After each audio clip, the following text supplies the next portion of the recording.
Masyarakat menanti jaksa menyapa. Jaksa menyapa.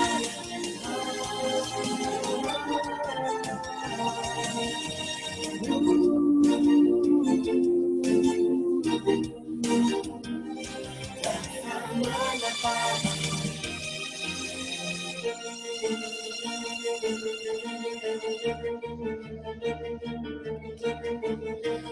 Pendengar RRI Makassar dimanapun Anda berada, kami masih menemani Anda di Jaksa Menyapa untuk edisi hari ini, hari Kamis 18 Juni 2020, dan saya akan segera bersama Ibu Erni Veronica Maramba SHMH, selaku Kepala Kejaksaan Negeri Luwu. Selamat sore, Bu Erni. Selamat sore juga, Bu. Halo, selamat sore Bu Erni. Selamat sore, Bu. Oke, selamat sore Bu Erni. Ya, selamat sore juga Ibu. Oke, ini suaranya terdengar agak kecil ini Bu Erni, tapi kita masih terus mencoba untuk menghadirkan audio yang lebih baik lagi. Oke. Dan ini sudah lebih bagus, Bu? Sudah lebih baik Bu Erni, terima kasih. Oke. Baik. Terima kasih. Ibu Erni, Kejaksaan Negeri Luwu dalam optimalisasi tugas dan fungsi Kejaksaan Negeri untuk peningkatan pelayanan publik yang prima. Sejauh mana pelayanan kepada masyarakat yang dilakukan oleh Kejaksaan Negeri Luwu di tengah pandemi COVID-19 ini, Bu Erni? Oke, baik. Terima kasih atas pertanyaannya, Bu. Terlebih dahulu saya menyampaikan Assalamualaikum warahmatullahi wabarakatuh dan selamat sore. Saya mau menyampaikan dulu latar belakang kenapa tema ini kami sampaikan kepada RRI Makassar.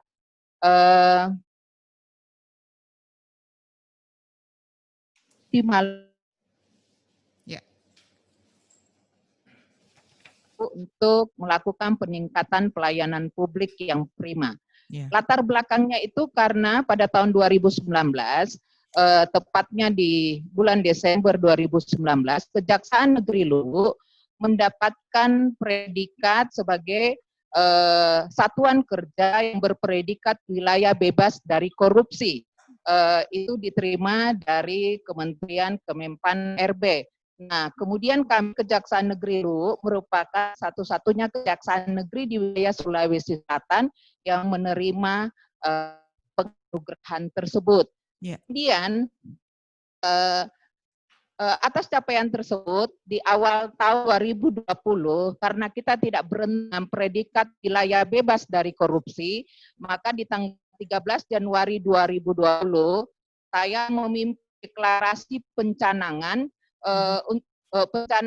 komitmen bersama untuk kembali meneruskan membangun zona integritas yang tadi untuk menuju wilayah birokrasi bersih dan melayani atau WBBM. Nah, untuk program yang kami jalankan ini akan dilakukan penilaian dan evaluasi secara dimulai dari penilaian dari tim penilai internal daerah, kemudian dilanjut penilai internal Kejagung, dan nantinya kalau kami lolos di tingkat Kejaksaan Agung akan dilanjutkan tim penilaian eksternal yang dipimpin oleh Kempan.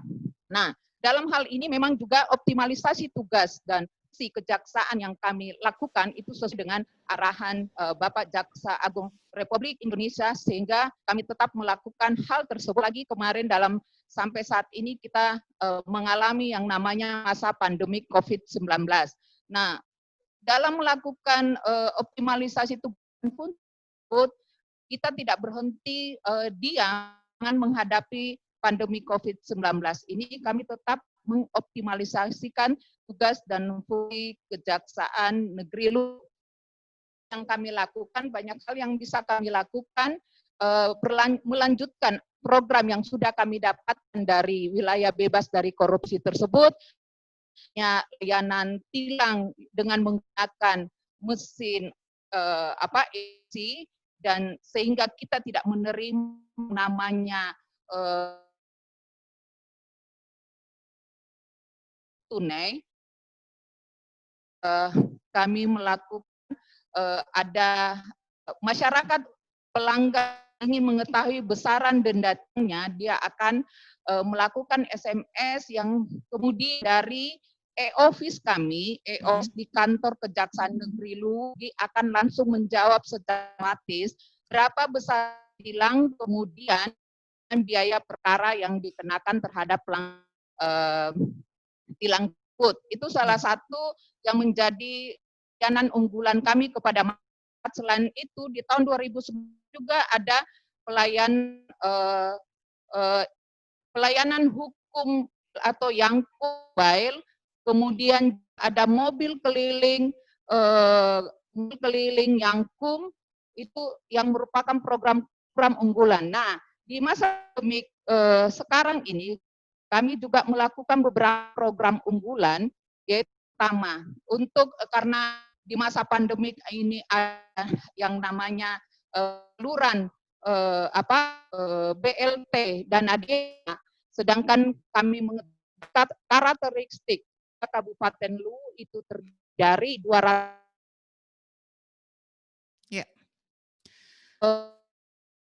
desa dan perangkat desa untuk memberikan BLT dana desa yang mereka kelola secara mandiri itu secara tepat sasaran, maka kami melakukannya dengan melakukan sosialisasi online melalui YouTube Kejaksaan Negeri Luwu.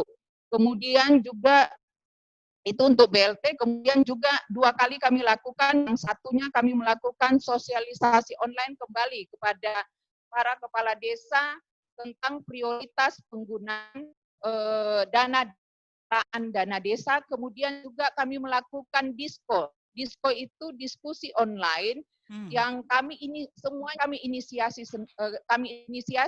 dengan meng-hire APDESI, yaitu Asosiasi Pemerintah Kabupaten Luwu, dan bersama-sama dengan narasumbernya yang kami hire juga, yaitu Kepala BPKD bagian keuangan dan DPMD Dinas Pemberdayaan Masyarakat Desa. Itu yang kami lakukan di masa pandemik ini. Kemudian itu untuk kami menyampaikan, karena bagi kami dana desa itu merupakan bagian dari keuangan negara, sehingga kami punya harus mengoptimalkan tugas dan fungsi kejaksaan untuk menyampaikan dalam saluran dana desa di Kabupaten Luwu itu jangan terjadi penyimpangan. Untuk di bidang intelijen, kemudian optimalisasi tugas fungsi di bidang pidana dan pidana khusus, lakukan kegiatan persidangan online. Nah, jaksa jaksa penuntut berada di kantor kejaksaan negeri, kemudian hakim ada kantor pengadilan, dan terdakwa ada di atau di lapas Palopo.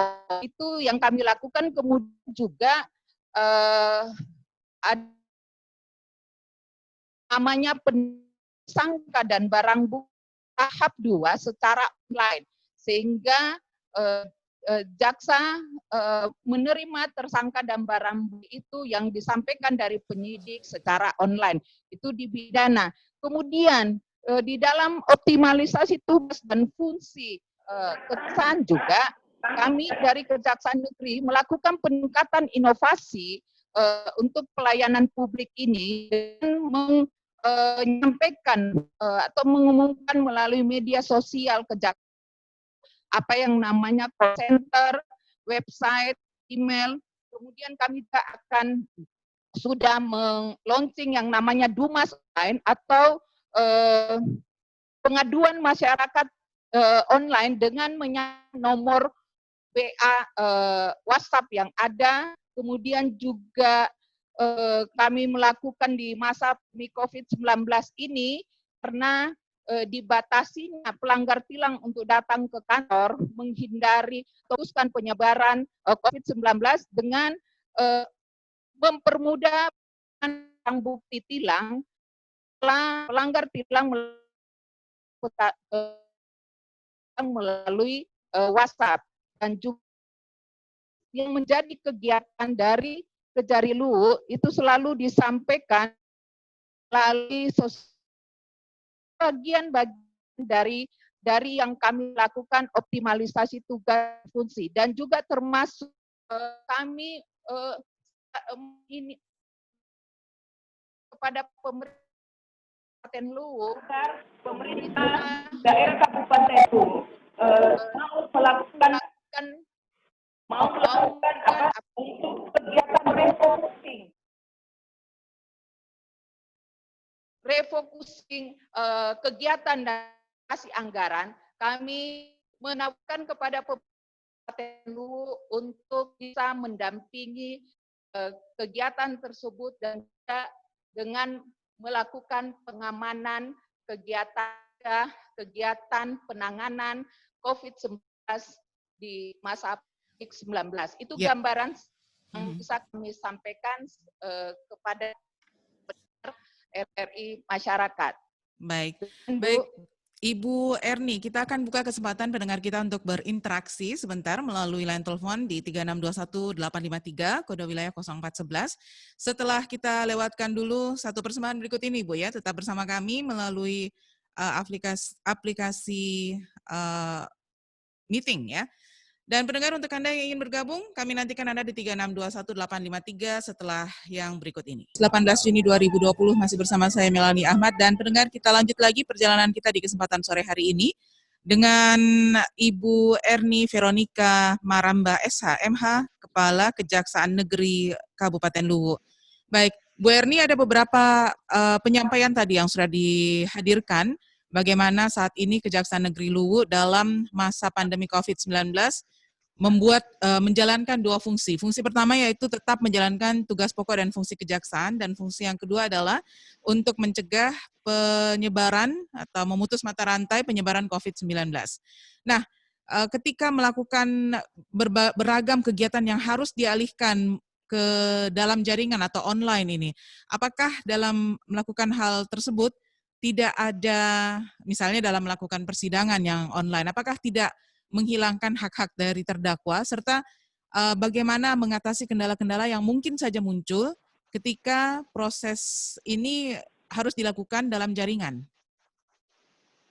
Ya, baik, terima kasih atas pertanyaannya. Justru dengan melakukan persidangan online tersebut, kami justru mengedepankan apa yang menjadi hak-hak terdakwa. Karena terdakwa itu memerlukan kepastian hukum terhadap proses hukum yang mereka hadapi. Makanya, saudara, untuk melakukan perkumpulan banyak orang dilakukan terobosan dengan melakukan persidangan online ini. Memang tidak selamanya bahwa tidak ada kendala, tetapi kendala itu bisa diatasi hanya sekitar jaringan, dan kami terus karena itu ada di 3 tempat, jaringan itu tergantung dengan di 3 tempat tersebut, yaitu di Kejaksaan Negeri, kemudian di pengadilan dan di lapas. Tetapi hal-hal tersebut tidak terlalu mengganggu, dan yang intinya ada penyelesaian perkara yang merupakan hak terdakwa yang dikedepankan, termasuk ketika melakukan tahap 2 atau penerimaan tersangka dan barang bukti, karena proses harus berjalan terus dan memerlukan kepastian hukum untuk mendapatkan putusan pengadilan yang berkekuatan hukum tetap. Demikian, Bu. Oke, Bu Erni, dalam pelaksanaan kegiatan-kegiatan yang dialihkan ke dalam jaringan atau secara online ini, Bu Erni, tentunya akan sedikit memperlambat ya.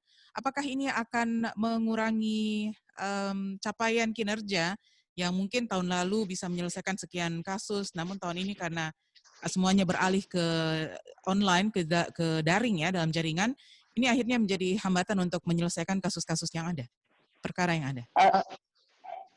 Saya kira justru tidak, karena daring itu dalam jaringan justru membantu kita menuntaskan setiap tugas dan pelaksanaan tugas dan fungsi yang kami lakukan, termasuk yang menjadi tugas-tugas pokok satu jaksa, di mana selaku penuntut umum yang diawali dengan jaksa peneliti. Semua dilakukan sesuai dengan SOP, jadi hanya memindahkan saja timeline timeline untuk pelaksanaan tugas itu yang sebelumnya ada tahap, tetapi ini melalui persidangan online atau dalam jaringan yang tadi disebutkan. Oke. Demikian, Bu. Oke, Bu Erni, kita undang juga pendengar kita. Silakan untuk Anda ingin bergabung 3621853 kode wilayah 0411 untuk yang berada di luar Kota Makassar. Nah, masa pandemi ini sudah kurang lebih kita jalani 3 bulan lebih, Bu ya. Dan selama masa pandemi ini ada istilah yang sangat sering disebutkan, yaitu realokasi juga refocusing anggaran.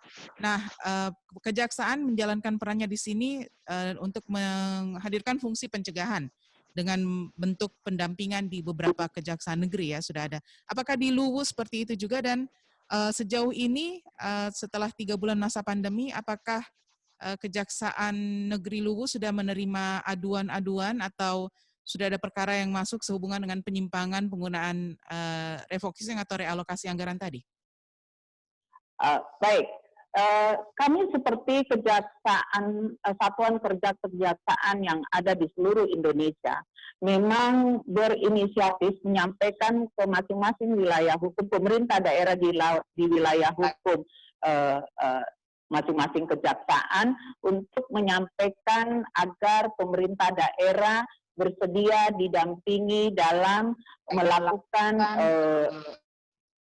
refocusing kegiatan dan realokasi anggaran, dan itu sudah kami terima baik secara umum yang disampaikan oleh permohonan yang disampaikan juga oleh Bupati Kabupaten Luwu, kemudian ditindaklanjuti oleh beberapa OPD yang melakukan kegiatan refocusing kegiatan dan realokasi anggaran tersebut. Kemudian yang kami dapatkan dari masyarakat, karena kami melaunching yang namanya Dumas Online, pengaduan masyarakat secara online. Nah, itu yang kami dapatkan lebih banyak tentang pengaduan masyarakat tentang kegiatan-kegiatan di desa, karena Kabupaten Luwu ini ada 207 desa, sehingga menyangkut penyaluran BLT dana desa. Nah, kami dengan adanya Dumas Online itu, saya selaku Kepala Kejaksaan Negeri Luwu mengeluarkan surat tugas kepada Kasih Intelijen dan timnya untuk turun melakukan full bucket ke tempat yang diadukan oleh masyarakat. Ya. Kemudian kami justru melihat bahwa dari sini peran kami bisa mencegah karena melakukan klarifikasi, sehingga hal-hal yang bisa disampaikan rekomendasi dari tim intelijen kepada kasus dapat diatasi, dan itu merupakan satu bentuk pencegahan terhadap penyaluran BLT dana desa yang tidak tepat sasaran, dan itu yang bisa kami dapatkan karena itu langsung berkaitan dengan masyarakat secara langsung. Demikian, Bu. Oke. Permohonan untuk pendampingan agar tidak terjadi apa istilahnya ya, untuk penyaluran dari anggaran dana desa, karena sepertinya dari sekian banyak kasus yang pernah muncul, yang pernah kami dengar, itu umumnya salah sasarannya itu pada penggunaan anggaran dana desa. Karena kan ada bantuan yang dari pemerintah pusat, ada dari pemerintah daerah, ada yang memang dari untuk program PKH. Nah, untuk anggaran dana desa sendiri itu juga dialokasikan pada sektor tertentu. Nah, untuk pendampingan seperti itu, Bu Erni, apakah pihak Kejari Luwu langsung proaktif melakukannya atau menunggu ada permintaan dari OPD atau organisasi perangkat daerah di Luwu?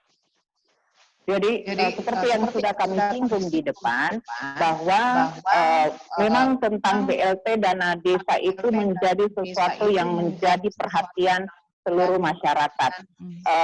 Kami secara proaktif menyampaikan tentang kriteria penyaluran BLT dana desa, bagaimana kriterianya, mekanismenya, siapa calon penerima manfaatnya yang kami tegaskan agar itu dilakukan secara tepat sasaran. Jangan sampai ada masyarakat yang berhak justru tidak mendapatkan BLT dana desa tersebut karena ternyata ada masyarakat yang cukup mampu bukan masuk dalam kriteria penerima manfaat BLT dana desa yang mendapatkan karena ada kedekatan desa. Itu yang sudah kami berulang kali baik di online yang kami sampaikan dan waktu masih bisa mengelilingi kepada beberapa kecamatan, ada beberapa kecamatan yang kami kumpulkan di situ kepala desa, kami juga menyampaikan hal tersebut sehingga yang menyangkut hal-hal yang menyimpang dari penyaluran dana desa itu dapat dihindari. Dan sampai sejauh ini melalui Dumas Online, meskipun ada pengaduan masyarakat, tetapi melalui rekomendasi yang dilakukan oleh tim intelijen itu dapat dilakukan secara baik.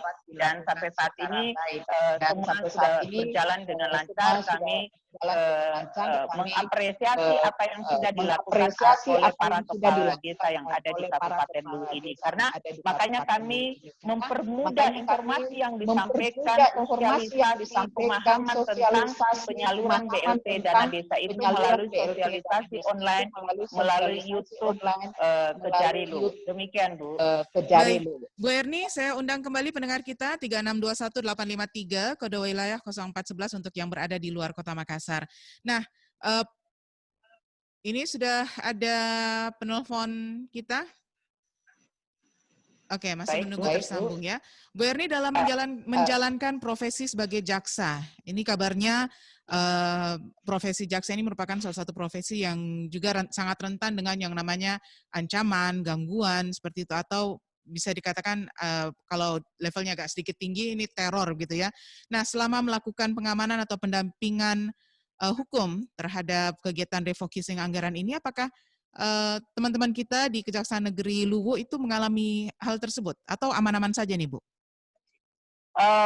Sampai sejauh ini kami bisa sampaikan bahwa apa yang disebutkan ancaman atau gangguan terhadap pelaksanaan tugas dan fungsi dalam melakukan pendampingan atau pengamanan terhadap kegiatan prioritas yang ada di Kabupaten Luwu, tidak ada yang sampai mengancam kami, dan karena kami sudah terlebih dahulu dari awal menunjukkan bagaimana goodwill, good faith dari kami, mulai dari pimpinan, para pejabat utama yang saat ini saya didampingi oleh Pak Kasih Intel Alexander Rantelabi, dan ada di sebelah kanan saya juga Kasih Pidum, Bapak Lewi Pasolang. Nah, kami menunjukkan goodwill itu kepada masyarakat sehingga tidak ada gangguan, ancaman yang dalam kami melaksanakan tugas pendampingan atau pengamanan tersebut. Demikian Bu. Oke, Bu Erni, kita punya penelpon dari Pak Angga di Flores. Halo, selamat sore Pak Angga. Selamat sore Bu. Baik, silakan Pak Angga, ada yang ingin disampaikan sehubungan dengan tugas pokok dan juga fungsi dari Kejaksaan Negeri Luwu di kesempatan sore hari ini. Silakan Pak. Baik Ibu, selamat sore. Selamat sore Bu. Selamat sore. Ini Ibu Kajari ya? Iya. Terima kasih Bu. Ini kami ini jauh dari Sulawesi Selatan, jadi begini. Tugas kejaksaan itu kan Mohon maaf Pak Angga, mungkin ditutup dulu teleponnya, kemudian menelpon kembali karena terdengar agak kurang bagus ini. Oke. Suara audionya kurang clear, kurang jelas kami dengar. Nanti Anda bisa coba kembali. 3621853, kode wilayah 0411 untuk yang berada di luar Kota Makassar. Halo, selamat sore. ya, selamat sore Bu. Baik, ini lebih bagus ini. Silakan Pak Angga. Ya, baik Bu. Ini begini, tugas kejaksaan itu kan dari pusat sampai ke tingkat kabupaten kota itu kan ada garis komandonya.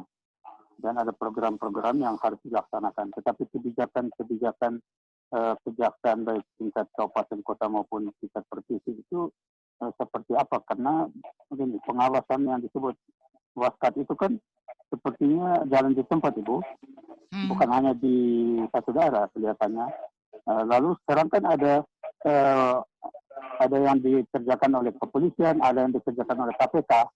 Tugas yang fungsi kejaksaan itu bagaimana itu sehingga ada semacam kerjasama yang baik, lalu kemudian terus ada pengawasan yang sungguh-sungguh sehingga terjadilah satu optimalisasi dari kinerja kejaksaan.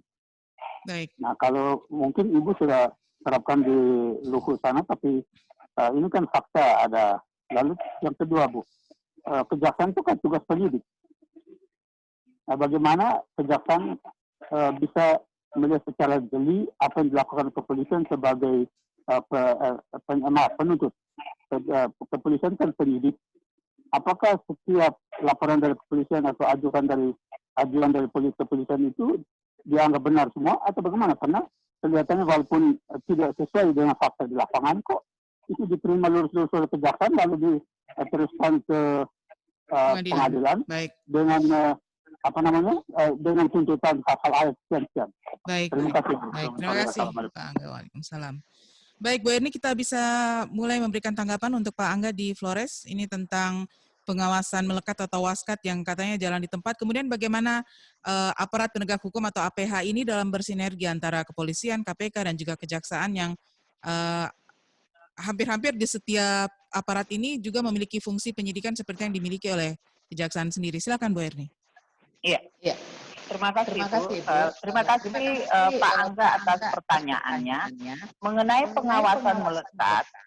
Masing-masing faktor karena memang SOP tentang pengawasan melekat itu sudah ada ketentuannya bahwa pengawasan melekat itu ada pada 2 tingkat di atas pegawai. Jadi pengawasan melekat akan dilakukan dan khusus untuk di Kejaksaan Negeri Luwu pimpinan Kasatker itu sebagai role model, panutan, sehingga itu menjadi contoh yang baik bagi seluruh pegawai PPNPN maupun honorer yang secara internal kami bangun terus integritas seluruh pegawai dan kemudian selaku pimpinan di Kejaksaan Negeri Luwu ini untuk melakukan pelaksanaan tugas dan fungsi karena memang jaksa itu menangani yang namanya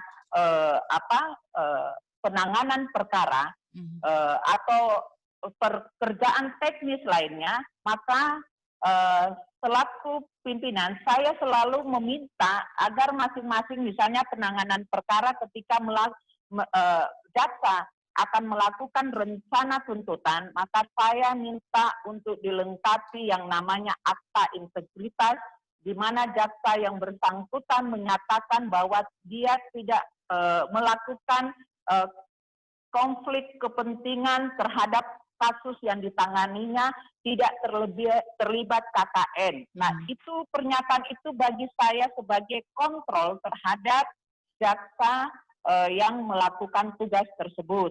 Kemudian tadi yang ditanyakan bagaimana koordinasi antara kejaksaan dengan Polri maupun KPK. kalau koordinasi dan konsultasi antara penyidik Polri dengan kejaksaan itu dalam perkara tindak pidana, yaitu baik itu yang tindak pidana umum maupun khusus, itu kami akan mengedepankan yang namanya koordinasi dan konsultasi sehingga menghindari yang namanya penanganan perkara yang bolak-balik. Karena selaku jaksa peneliti pada saat menerima berkas perkara tahap pertama dari penyidik, kami sudah memberikan petunjuk sampai terpenuhi syarat formal dan material sebuah berkas perkara. Dan kemudian dengan KPK, ketika kami melakukan yang namanya penyidikan tindak pidana korupsi, ada keharusan untuk meneruskan menyampaikan kepada KPK sebagai bagian dari supervisi dalam melakukan penanganan tindak pidana korupsi. Karena memang kita tahu ada 3 lembaga penegak hukum yang melakukan penanganan tindak pidana korupsi. Demikian, Bu. Baik. Gambarannya. Ya, ini mudah-mudahan jadi jawaban juga untuk Pak Angga. Oh ya, satu pertanyaan lagi tadi dari Pak Angga. Kejaksaan yang bertugas sebagai penyidik itu apakah melihat secara jeli apa yang sebagai penuntut ya, apa yang disampaikan oleh pihak kepolisian dalam hasil penyidikannya, atau seperti apa ini, Bu Erni? Karena menurut Pak Angga tadi biasanya langsung saja diteruskan, kemudian diberikan hukuman menurut undang-undang sekian, seperti itu. Dari pengamatan Pak Angga tadi. Ya, seperti yang sudah saya sampaikan tadi, untuk penanganan perkara yang dilakukan oleh penyidik Polri, untuk kami tidak serta-merta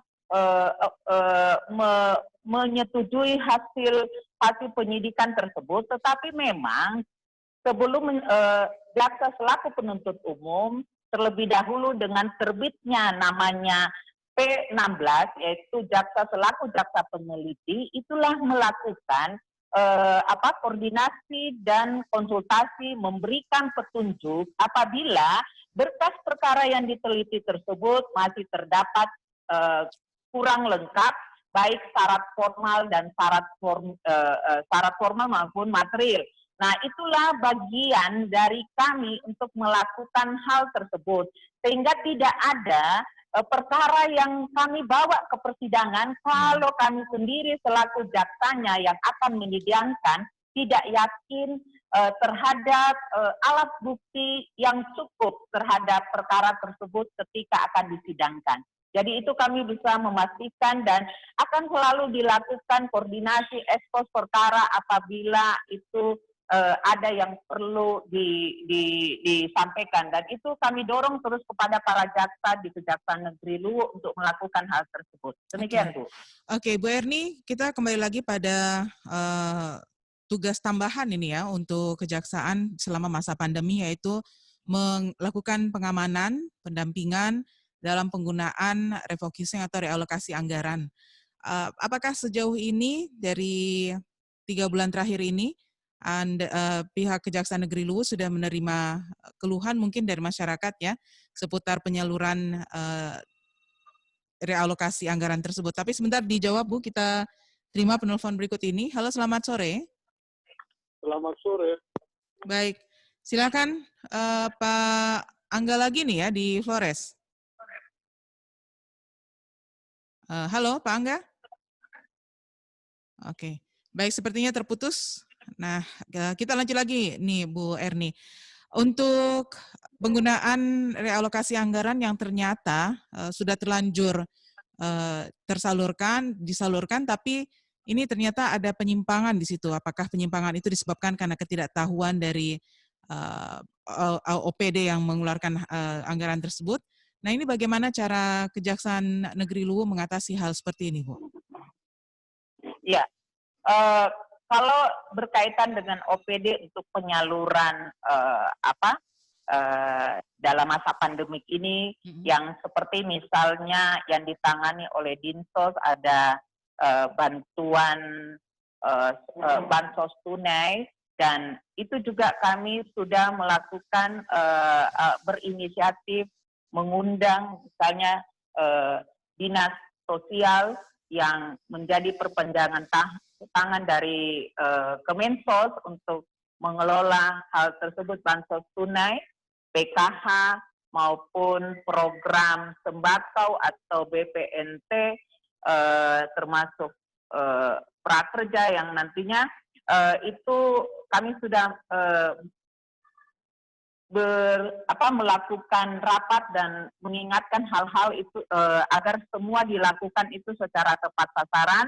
Kemudian juga penyaluran dana desa kami dengan OPD, yaitu Dinas Pemberdayaan Masyarakat DPMD, Masyarakat Desa, juga kami beberapa kali melakukan pertemuan atau rapat membahas hal tersebut, sehingga dinas ini sebagai pembinaan bersinergi bersama-sama dengan kejaksaan untuk memastikan, bahkan ketika dilakukan penyaluran BLT dana desa, kami melakukan kunjungan secara mendadak kepada beberapa desa, dan kami melihat bahwa desa-desa yang kami kunjungi dapat secara transparan dan menunjukkan akuntabilitas dari pemerintahan desa, karena sudah kami ingatkan melalui sosialisasi online bahwa agar penyaluran dana desa itu atau pendataan calon penerima manfaat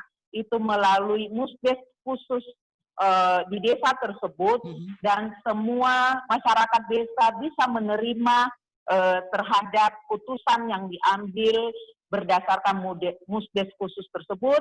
Dan ketika ada masyarakat yang pada kenyataannya mereka cukup mampu tapi merasa terdampak dengan COVID-19, maka kami mendorong para kepala desa untuk terus memberikan edukasi, karena penyaluran BLT dana desa mempunyai kriteria, yaitu untuk golongan orang miskin atau orang tidak mampu, kemudian terhadap masyarakat yang mempunyai anggota keluarga yang mempunyai penyakit menahun atau kronis. Dan itu kami ingatkan terus-menerus, baik secara langsung maupun melalui sosialisasi online atau diskusi online yang kami sampaikan di depan. Oke. Mungkin ya. Ibu, di samping saya ada Kasih Intel juga bisa menyampaikan, di samping kanan saya juga ada Kasih Pidum ketika mau pertanyaan-pertanyaan itu bisa dibantu oleh kedua PUMA, pejabat utama Kejaksaan Negeri Luwu ini. Oke, baik. Kalau begitu saya mohon arahan ini, Bu Erni. Untuk pertanyaan berikut ini saya ke mana ini? Untuk Pidum atau Intel? Karena ini berkaitan dengan keluhan masyarakat seputar pelayanan kesehatan yang diterima di masa pandemi ini. Kalau di beberapa daerah itu marak sekali dengan ketakutan masyarakat terhadap status positif COVID, yang nantinya bisa bermuara pada hal-hal yang tidak diinginkan, seperti misalnya jika terjadi kematian maka pemakaman dan seterusnya itu harus sesuai dengan protokol kesehatan yang sudah ditetapkan oleh Badan Kesehatan Dunia. Nah, ini banyak masyarakat yang tidak setuju dengan hal tersebut. Jika ada keluhan atau aduan masyarakat seperti itu kira-kira bagaimana penanganan yang bisa diberikan oleh Kejaksaan Negeri? Tentunya setelah melewati penyidikan atau pemeriksaan ya dari pihak aparat penegak hukum yang lain. Ya. Jadi gini, kan kalau ada masyarakat yang ada kekhawatiran terhadap penyebaran virus atau COVID-19 itu, nah di sini kan ada ketua ada tim gugus tugas. Nah, kejaksaan, tim gugus tugas percepatan penanganan COVID-19, kejaksaan juga terlibat di dalamnya, dan memang kami menjadi bagian dari Forkopimda untuk memberikan edukasi kepada masyarakat. Jadi ketika melakukan protokol kesehatan, yang sudah ditetapkan oleh WHO atau Kementerian Kesehatan, maka masyarakat tidak perlu khawatir. Dan di sini memang dari bidang intelijen ataupun Kasidaton yang akan aktif juga menyampaikan edukasi tersebut kepada masyarakat. Mungkin bisa ditambahkan kepada oleh Kasih Intelijen. Baik. Silakan. Ya.